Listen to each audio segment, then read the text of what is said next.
पाकिस्तान है कि मानता नहीं, अपनी नापाक हरकतों से बाज ही नहीं आ रहा। एक तरफ ऑपरेशन सिंदूर 2.0 का खौफ भी है, तो वहीं दूसरी तरफ आतंकियों को पनाह देने की खुराफात से पीछे नहीं हट रहा। अब क्या है इस आतंकी साजिश की नई कहानी, आज साझा करेंगे आपसे। वहीं दूसरी तरफ कांग्रेस के दिग्गज नेता दिग्विजय सिंह के एक ट्वीट ने देश की सियासत में हलचल मचा दी है। अक्सर पीएम मोदी के विरोध में मुखर रहने वाले आज संगठन और सत्ता की तारीफ क्यों कर रहे हैं? इस पोस्ट की टाइमिंग को काफी अहम माना जा रहा है। दिग्विजय सिंह की इस भाजपा संगठन की तारीफ के पीछे की वजह क्या है? क्या संगठन की शक्ति से कांग्रेस में ब्रेकअप होने जा रहा है? आज समझेंगे इसे भी। और इसके अलावा नॉट रीचेबल बताए जा रहे अजीत पवार के साथ मीटिंग बेनतीजा कैसे रही? तो दोनों पवारों के बीच आखिर क्यों नहीं बन रही बात, और क्यों शरद पवार की एनसीपी को वापस लौटना पड़ा एमवीए के पास? एक नज़र इस पर भी आज के शो में। नमस्कार, खबर प्रधान शो देख रहे हैं आप और मैं हूं संगीता श्रीवास्तव।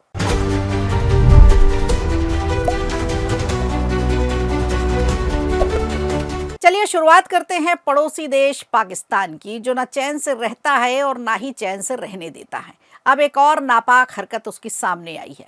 दरअसल आतंकवादी संगठन जैश ए मोहम्मद ने यह साफ कर दिया है कि वो अपने आतंक के एजेंडे से कभी पीछे हटने वाला नहीं है।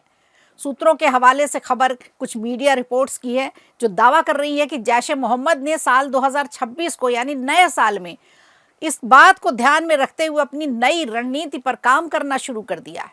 खबर यह है कि ये आतंकी संगठन 1 जनवरी 2026 से पाकिस्तान अधिकृत कश्मीर यानी पीओके के मीरपुर इलाके में 7 दिन का दौराए तरबिया ट्रेनिंग कैंप आयोजित करने जा रहा है।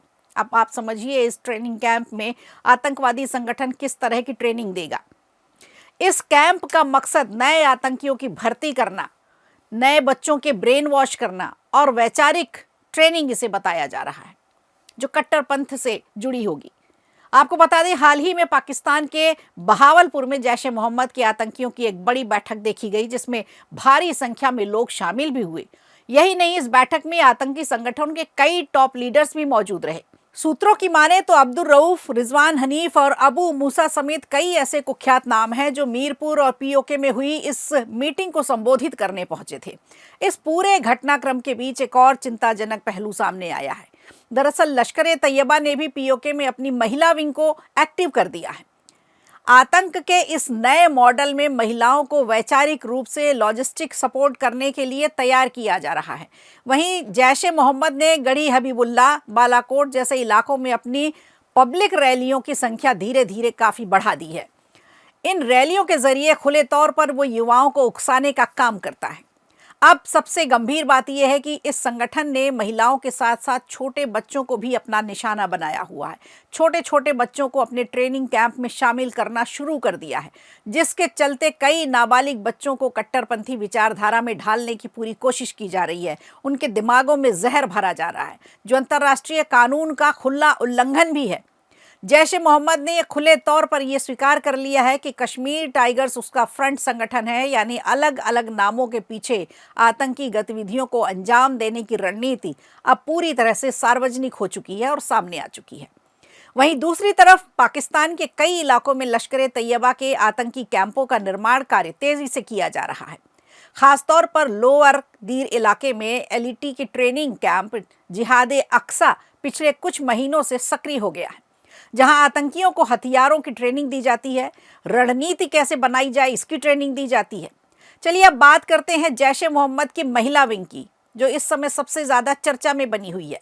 दरअसल साल 2000 में स्थापित इस आतंकी संगठन ने अब महिलाओं को आतंक का नया माध्यम बनाना शुरू कर दिया है। इसके लिए अब साजिश रची है।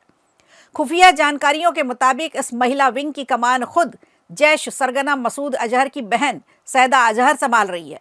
महिला विंग के लिए अलग से ट्रेनिंग कैंप आयोजित किए जा रहे हैं, जिनका मकसद महिलाओं का ब्रेन वॉश करना है और उन्हें आतंकी गतिविधियों के लिए तैयार करना है। हथियार चलाना सिखाया जाता है।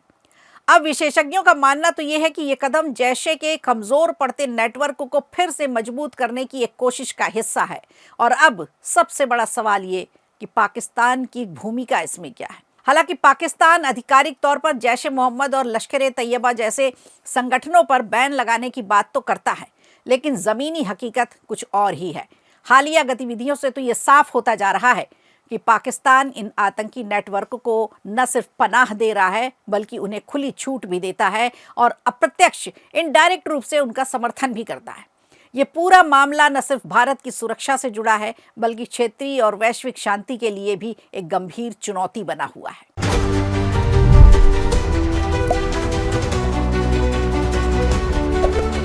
और अब बात करते हैं उस खबर की जिसने देश की सियासत में हलचल मचा दी है। मध्य प्रदेश के पूर्व मुख्यमंत्री और कांग्रेस के वरिष्ठ नेता दिग्विजय सिंह ने सोशल मीडिया पर एक तस्वीर साझा की और इस तस्वीर ने बीजेपी से लेकर कांग्रेस कार्यालय तक में कानाफूसी तेज कर दी है। ये तस्वीर प्रधानमंत्री नरेंद्र मोदी की एक पुरानी तस्वीर बताई जा रही है जिसमें वो फर्श पर बैठे हुए नजर आ रहे हैं और उनके ठीक पीछे आप देखिए वरिष्ठ नेता लाल कृष्ण आडवाणी कुर्सी पर बैठे हुए हैं। दिग्विजय सिंह ने इसे आरएसएस और भारतीय जनता पार्टी की संगठनात्मक ताकत का उदाहरण बताया है। अब दिलचस्प बात यह है कि इसकी टाइमिंग बेहद अहम है। ये पोस्ट ऐसे समय पर आई है जब दिल्ली में कांग्रेस की अहम बैठक हो रही है, यानी बैठक से ठीक पहले ये तस्वीर साझा करना और टिप्पणी पर सियासी मायने और भी गहरे कर देती है। दिग्विजय सिंह ने अपनी पोस्ट में लिखा है कि उन्हें ये तस्वीर कोरा साइट पर मिली और ये उन्हें बेहद प्रभावशाली भी लगी। उन्होंने लिखा कि कैसे आरएसएस का एक ज़मीनी सेवक और जनसंघ भाजपा का एक कार्यकर्ता नेताओं के पैरों में बैठकर राज्य का मुख्यमंत्री बन जाता है और बाद में जाकर देश का प्रधानमंत्री भी बन जाता है। ये है संगठन की शक्ति। तो इस बार दिग्विजय सिंह ने आरएसएस के संगठन की मजबूती की, उनकी ताकत की बात की है, उनके संगठन की मजबूती को लेकर तारीफ की है।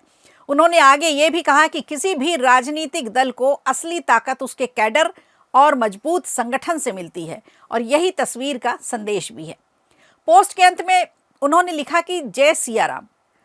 अब आपको पता होगा कि जय श्री राम और जय सिया राम ये कांग्रेस और बीजेपी की दो बातें हैं। जब जय श्री राम के नारे हर जगह लगाए जा रहे थे तो इस मध्य प्रदेश से ही ये बात उठी थी और कमलनाथ ने उस समय जय सिया राम की बात की थी। तो श्री और श्री सिया ये दोनों अलग अलग हो गए हैं।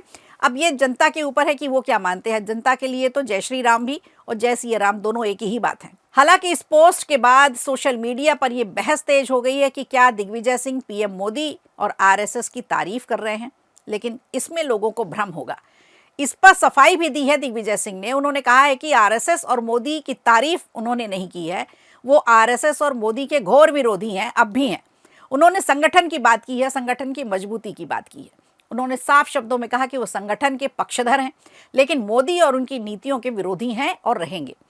ये भी उन्होंने साफ कर दिया। उन्होंने कहा कि संगठन को मजबूत करना गलत कैसे हो सकता है और जो कहना था वो उन्होंने कांग्रेस वर्किंग कमेटी की बैठक में कह दिया है।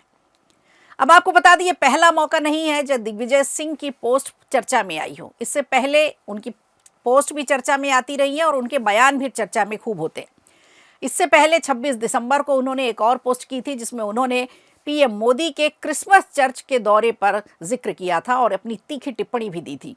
इधर दिग्विजय सिंह ने कांग्रेस के अंदर भी संगठनात्मक सुधारों की जरूरत पर जोर दिया है। उन्होंने राहुल गांधी को टैग किया है और टैग करते हुए लिखा है कि सामाजिक और आर्थिक मुद्दों पर राहुल गांधी की समझ सटीक है, लेकिन अब वक्त आ गया है कि वो पार्टी संगठन पर ज्यादा ध्यान दें। तो एक तरह से उन्होंने कांग्रेस पार्टी के नेतृत्व को आईना दिखाने की बात की है। उन्होंने कहा है कि जैसे चुनाव आयोग में सुधार जरूरी है, वैसे ही कांग्रेस में भी अब संरचनात्मक बदलाव जरूरी हो चुके हैं। दिग्विजय सिंह ने भरोसा जताया कि राहुल गांधी ये कर सकते हैं, यानी उनको अभी भरोसा है और ये राहुल गांधी अगर इस चीज़ को समझेंगे तो उसे पॉजिटिव भी ले सकते हैं और उसे नेगेटिव भी ले सकते हैं। अब ये तो भविष्य पर है, अब ये समय बताएगा कि इनकी इस पोस्ट को राहुल गांधी किस तरह से लेते हैं। बहरहाल ये मौका बीजेपी के लिए भी तंज कसने वाला रहा। इस पूरे मामले पर बीजेपी प्रवक्ता सुधांशु त्रिवेदी ने पलटवार किया। उन्होंने कहा कि बीजेपी की कार्यप्रणाली ऐसी है कि ज़मीनी स्तर का नेता भी अपनी प्रतिभा के दम पर शीर्ष नेतृत्व तक पहुँच सकता है। उन्होंने तंज कसते हुए कहा कि नरेंद्र मोदी गुदड़ी के लाल हैं और राहुल गांधी जवाहर के लाल। बीजेपी प्रवक्ता ने राहुल गांधी की समझ पर सवाल उठाते हुए पूर्व अमेरिकी राष्ट्रपति बराक ओबामा के बयान का भी जिक्र किया। फिलहाल दिग्विजय सिंह की एक तस्वीर ने कांग्रेस के अंदर संगठन की बहस और बीजेपी बनाम कांग्रेस की सियासत को एक बार तेज कर दिया है। हालांकि अब गौर करने वाली बात यह भी है कि दिग्विजय सिंह राजनीति के पुराने और माहिर खिलाड़ी हैं। ऐसे में कांग्रेस पार्टी को उनकी नसीहत को मान भी लेना चाहिए। खैर, कांग्रेस एकमात्र ऐसी पार्टी है जो संगठन से नहीं परिवार से चलती है और प्रधानमंत्री नरेंद्र मोदी अक्सर सभी मंचों से परिवारवाद पर जोरदार प्रहार भी करते हैं। अब देखना यह होगा कि अभी तो दिग्विजय सिंह ने ओपन फायर किया है, अगर आगे भी उनकी नहीं सुनी गई तो क्या बगावत देखने को मिलेगी या फिर ये गेम सिर्फ और सिर्फ ट्वीट तक ही सिमट कर रह जाएगा।